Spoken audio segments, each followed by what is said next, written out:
ذرا ایک لمحے کے لیے پھر رک کر سوچئے کہ دنیا کے نقشے پہ ایک ایسا خطہ جو صدیوں تک محض سفید خلا سمجھا جاتا رہا، نہ وہاں بڑی آبادیاں، نہ پارلیمانوں کی گونج، نہ انقلاب کے نعرے، صرف برف، خاموشی اور سرد ہوا۔ لیکن تاریخ کا ایک اصول ہے کہ جہاں خاموشی زیادہ ہو وہاں طوفان کی تیاری ہو رہی ہوتی ہے۔ آج وہی خطہ، آرکیٹیکٹ اور اس کا دل گرین لینڈ، عالمی طاقت کی سیاست کا نیا مرکز بن چکا ہے۔ یہ محض ایک جزیرہ نہیں، یہ ایک آئینہ ہے جس میں آنے والی دنیا کی جھلک نظر آ رہی ہے۔ اور جب وائٹ ہاؤس یہ کہتا ہے کہ ہم اسے حاصل کرنا چاہتے ہیں تو یہ جملہ کسی تاجر کی خواہش نہیں ہے، بلکہ ایک سلطنت کی بے چینی ہے۔ سوال یہ نہیں کہ ٹرمپ کی بات کیوں دہرا رہے ہیں، سوال یہ کہ وہ وقت کون سا آ گیا ہے جب برف سے ڈھکا ایک جزیرہ واشنگٹن کی نیشنل سیکیورٹی کی فہرست میں اوپر آ چکا ہے۔ اگر گرین لینڈ محض ایک خیال تھا تو پھر یہ خیال ٹرمپ کے ذہن میں آیا کہاں سے؟ یہ سوال اس پوری بحث کی کنجی ہے، کیونکہ امریکی صدر کوئی بات یوں نہیں دہراتا، خاص طور پہ ایسی بات جو نیٹو اتحادیوں کو چونکا دے، یورپ کو ناراض کر دے اور عالمی سیاست میں ہلچل مچا دے۔ ٹرمپ کو گرین لینڈ لینے کی پٹی کسی ایک شخص نے نہیں پڑھائی، یہ ایک پورا نظام ہے، ایک سوچ ہے جو برسوں سے واشنگٹن کے تھنک ٹینکس، پینٹاگن کے وار رومز اور انٹیلیجنس بریفنگز میں پل رہی تھی۔ امریکہ میں صدر بدلتے رہے مگر اسٹیبلشمنٹ کی سوچ تسلسل کے ساتھ آگے بڑھتی ہے۔ ٹرمپ اس سوچ کا خالق نہیں ہے، وہ اس کا اعلان کنندہ ہے۔ وہ باتیں جو اوباما یا بائیڈن کے دور میں فائلوں میں بند رہیں، ٹرمپ نے انہیں صرف زبان دی ہے۔ گرین لینڈ اسی فہرست کا حصہ ہے۔ پینٹاگن برسوں سے آرکیٹیکٹ کو مستقبل کی جنگ کا میدان سمجھ رہا ہے۔ امریکی نیوی، امریکی ایئر فورس اور امریکی اسپیس کمانڈ کی رپورٹس میں ایک ہی بات بار بار دہرائی گئی کہ چین اور روس آرکیٹیکٹ میں آگے بڑھ رہے ہیں اور امریکہ پیچھے رہ گئے۔ سب سے پہلے معدنیات کا سوال آتا ہے۔ گرین لینڈ کے نیچے جو نایاب معدنیات ہیں وہ محض معاشی اثاثہ نہیں ہے، بلکہ عسکری طاقت کی بنیاد ہیں۔ امریکی دفاعی صنعت یہ جانتی ہے کہ اگلی نسل کے میزائل، ریڈار، سیٹلائٹس اور فائٹر جیٹس انہی عناصر پہ چلیں گے، اور اگر ان عناصر کی سپلائی چین کی کنٹرول میں رہی تو ہم پھر چین کے کنٹرول میں جائیں گے یا رشیا کے کنٹرول میں، اور واشنگٹن ہر بحران میں پھر بلیک میل ہوتا رہے گا۔ یہی خوف ٹرمپ کے کان میں ڈالا گیا، یہی بتایا گیا کہ اگر آج گرین لینڈ ہاتھ سے نکل گیا تو کل امریکی ٹیکنالوجی چین کے رحم و کرم پہ ہوگی یا رشیا کے۔ دوسرا عنصر اس میں جغرافیہ ہے، اور جغرافیہ کبھی غیر جانبدار نہیں ہوتا۔ گرین لینڈ شمالی امریکہ اور یورپ کے درمیان ایک قدرتی پل ہے، اور یہی وہ مقام ہے جہاں سے روسی بیلسٹک میزائل امریکہ کی طرف آئیں تو سب سے پہلے پکڑے جا سکتے ہیں۔ اب اس کی پوری کہانی کیا ہے، اس کی پرت کھولوں گا۔ آپ سب پر سلامتی ہو، میں یاسر رشید ہوں اور آپ دیکھ رہے ہیں سنو نیوز۔ ناظرین، یہاں پہ ایک ایئر بیس قائم کیا گیا جس کا نام ہے تھولے، مگر پینٹاگن کا مسئلہ یہ ہے کہ وہ اڈا ڈنمارک کے ساتھ معاہدے پہ کھڑا ہے، یعنی حتمی کنٹرول واشنگٹن کے پاس نہیں ہے۔ ٹرمپ کو یہ بتایا گیا کہ مکمل کنٹرول کے بغیر مکمل سیکیورٹی ممکن نہیں۔ یہاں پہ تیسرا اور سب سے حساس پہلو چین کا خوف ہے۔ چین نے گرین لینڈ میں سرمایہ کاری کی کوششیں کی، انفراسٹرکچر منصوبوں میں دلچسپی دکھائی اور نایاب معدنیات کے منصوبوں میں قدم رکھنے کی تیاری کی۔ اگرچہ ڈنمارک نے کئی منصوبے روک دیے، مگر واشنگٹن جانتا ہے کہ چین صبر کے ساتھ کھیلتا ہے، آج نہیں تو کل۔ یہی وجہ ہے کہ امریکی اسٹیبلشمنٹ کے نزدیک گرین لینڈ محض ایک جزیرہ نہیں ہے، بلکہ چین کے اثر کو روکنے کی آخری دیوار ہے۔ سوال یہ ہے کہ ٹرمپ کیوں؟ اس کا جواب ٹرمپ کی شخصیت میں ہے کہ ٹرمپ کے دور میں کیوں پرانا منصوبہ تھا تو ابھی کیوں؟ وہ روایتی سفارتکاری کی بجائے سیدھی بات کرتا ہے۔ جہاں امریکی صدر پردے کے پیچھے سودے کرتے ہیں، ٹرمپ انہیں میز پہ رکھ دیتا ہے۔ گرین لینڈ خریدنے کی بات اسی انداز کا نتیجہ تھی۔ وہ یہ پیغام دینا چاہتا تھا کہ امریکہ اب انتظار نہیں کرے گا۔ لیکن یہاں سے پھر نیٹو کی کہانی بھی شروع ہوتی ہے، اور یہی وہ مقام ہے جہاں معاملہ خطرناک ہو جاتے ہیں۔ گرین لینڈ ڈنمارک کا حصہ ہے اور ڈنمارک نیٹو کا رکن ہے۔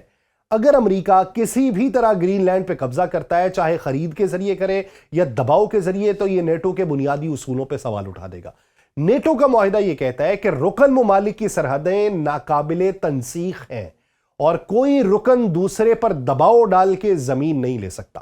اگر امریکہ گرین لینڈ حاصل کر لیتا ہے تو سب سے پہلے ڈنمارک عملی طور پہ نیٹو کے اندر کمزور پڑے گا، علیحدگی اختیار کرے گا۔ اس کے بعد ناروے، کینیڈا اور حتیٰ کہ جرمنی جیسے ممالک بھی یہ سوال اٹھائیں گے کہ اگر امریکہ اپنے اتحادی کے ساتھ ایسا کر سکتا ہے تو نیٹو کی اجتماعی سیکیورٹی کی ضمانت کہاں گئی؟ اس صورت میں نیٹو ایک دفاعی اتحاد کم اور امریکی طاقت کا آلہ زیادہ نظر آئے گا۔ یہی وجہ ہے کہ یورپی ممالک نے ٹرمپ کے بیان پہ سخت رد عمل دیا ہے. ان کے لیے یہ صرف گرین لینڈ کا مسئلہ نہیں تھا, یہ پورے مغربی اتحاد کی روح کا سوال تھا. اگر امریکہ نے گرین لینڈ پہ قبضہ کیا تو نیٹو کے اندر اعتماد ٹوٹے گا, اور یہی وہ لمحہ ہوگا جس کا فائدہ روس اور چین اٹھائیں گے. گرین لینڈ کو سمجھنے کے لیے ہمیں صرف جغرافیہ نہیں, تاریخ, موسم, معیشت, عسکری حکمت عملی اور نفسیات سب کو ایک ساتھ رکھنا ہوگا. یہ کہانی وہاں سے شروع ہوتی ہے جہاں یورپ کی سلطنتیں سمندروں کے پار نئی دنیا تلاش کر رہی تھیں. 18ویں صدی میں ڈنمارک نے گرین لینڈ پہ اپنا اثر قائم کیا. اس وقت یہ محض ایک دور افتادہ نو آبادی تھی جہاں سرد موسم اور محدود وسائل کے سوا کچھ نہیں تھا. یورپی طاقتوں کے لیے یہ خطہ فائدے سے زیادہ بوجھ تھا. لیکن دوسری عالمی جنگ نے دنیا کا زاویہ بدلا.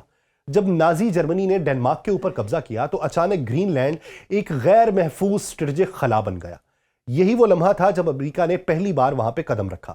امریکی فوج نے وہاں اپنی موجودگی قائم کی اور پہلی بار واشنگٹن کو احساس ہوا کہ یہ جزیرہ نقشے پر محض سفید دھبا نہیں بلکہ قدرتی قلعہ ہے. جنگ کے بعد گرین لینڈ واپس ڈنمارک کے انتظام میں چلا گیا, مگر امریکی ذہنی طور پر کبھی وہاں سے واپس نہیں گیا. 1951 کا دفاعی معاہدہ اسی سوچ کا نتیجہ تھا.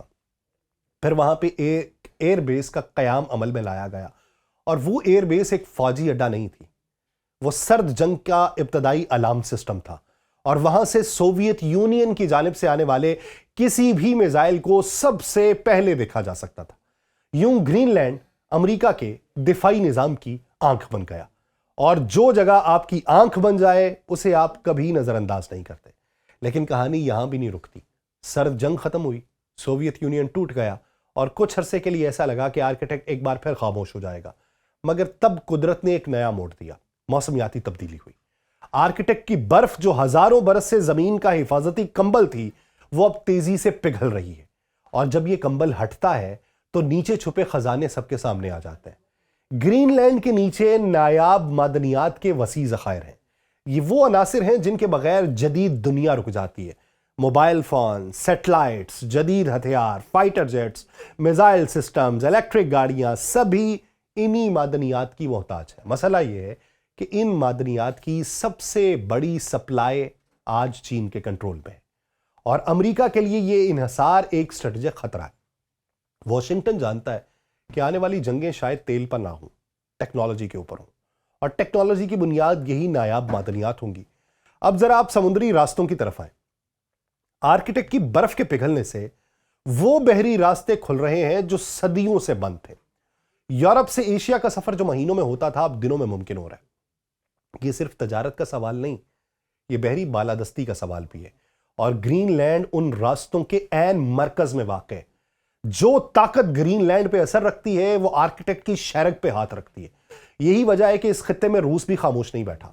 ماسکو نے آرکیٹیکٹ میں اپنے فوجی اڈے بڑھائے, آئس بریکر فلیٹ کو جدید بنایا, اور واضح پیغام دیا کہ یہ خطہ یک طرفہ کھیل نہیں ہوگا. چین اگرچہ آرکیٹیکٹ ملک نہیں ہے, مگر اس نے خود کو قریب آرکیٹیکٹ ریاست کہنا شروع کر دیا. بیجنگ جانتا ہے کہ مستقبل کی تجارت, توانائی اور طاقت کا راستہ یہیں سے گزرے گا. اب اس پورے منظرنامے میں امریکہ کا خوف سمجھ آتا ہے. واشنگٹن کو لگتا ہے کہ اگر اس نے آج گرین لینڈ پہ اپنی گرفت مضبوط نہ کی تو کل یہ خطہ چین اور روس کے اثر میں چلا جائے گا, اور یہی وجہ ہے کہ ٹرمپ نے کھل کے گرین لینڈ خریدنے کی بات کر دی. یہ بات دنیا کو عجیب لگی, مگر تاریخ جاننے والے سمجھتے ہیں کہ امریکہ پہلے بھی زمین خریدتا رہا ہے.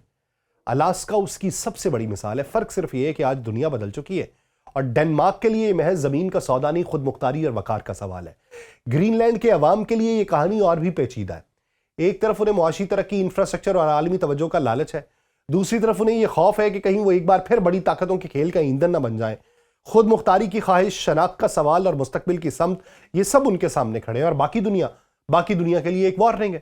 یہ یاد دہانی ہے کہ آنے والے دہائیوں میں جنگیں شاید سرحدوں پہ نہیں بلکہ وسائل, راستوں اور ڈیٹا پہ لڑی جائیں. اور ہمارے جیسے ملک بھی اس حقیقت کو اچھے طریقے سے سمجھتے ہیں کہ عالمی سیاست میں اصول ہمیشہ ثانوی ہوتے ہیں, مفاد ہمیشہ اولین ہوتا ہے. آگے کیا ہو سکتا ہے؟ فی الحال فوجی آپشن کم نظر آتا ہے کیونکہ نیٹو کے اندر بھی اس پر شدید تحفظات ہیں, لیکن سفارتی دباؤ, معاشی پیشکشیں, سیاسی سودے, پس پردہ معاہدے, یہ سب آنے والے وقت میں تیز ہوں گے. اور گرین لینڈ شاید کسی ایک دن میں نہیں مگر آہستہ آہستہ عالمی طاقت کے میدان میں کھنچتا چلا جائے گا. اور یہی وہ تضاد ہے جو اس پوری کہانی کو دلچسپ اور خطرناک بناتا ہے کہ امریکہ چین کو روکنے کے لیے گرین لینڈ چاہتا ہے مگر گرین لینڈ حاصل کرنے کا عمل خود نیٹو کو کمزور کر سکتا ہے، اور کمزور نیٹو چین اور روس کے لیے کھلا میدان بن جاتی ہے۔ اب اس سب کے بیچ گرین لینڈ کے عوام ہیں، ان کے لیے یہ بحث واشنگٹن اور بیجنگ کے درمیان طاقت کا کھیل نہیں، بلکہ ان کی زمین، ان کی شناخت اور ان کے مستقبل کی ہے۔ نہ وہ مکمل طور پر ڈنمارک پہ انحصار چاہتے ہیں، نہ کسی نئے سپر پاور کے سائے تلے جینا چاہتے ہیں، مگر تاریخ بتاتی ہے کہ جب بڑی طاقتیں آمنے سامنے ہوں تو چھوٹے خطوں کی آوازیں اکثر دب جاتی ہیں۔ یہی وجہ ہے کہ گرین لینڈ کا سوال آنے والے برسوں میں مزید تیز ہوگا۔ یہ صرف ٹرمپ کا شوق نہیں، یہ ایک اسٹریٹجک مجبوری ہے جو امریکہ کو وہاں پہ کھینچ لا رہی ہے۔ سوال یہ نہیں کہ امریکہ کوشش کرے گا نہیں، سوال یہ ہے کہ وہ کس حد تک جانے کو تیار ہے، اور اس کی قیمت نیٹو، یورپ اور عالمی نظام کو کیا چکانا پڑے گی۔ آخر میں ایک بات ذہن میں رکھیے، گرین لینڈ پہ قبضہ صرف زمین پہ قبضہ نہیں ہوگا، یہ عالمی اتحادوں، معاہدوں اور طاقت کے توازن پہ قبضہ ہوگا۔ اور تاریخ بتاتی ہے کہ جب طاقت کا توازن بگڑتا ہے تو دنیا پھر خاموش نہیں رہتی۔ مجھے دیجیے اجازت، اللہ نگہبان۔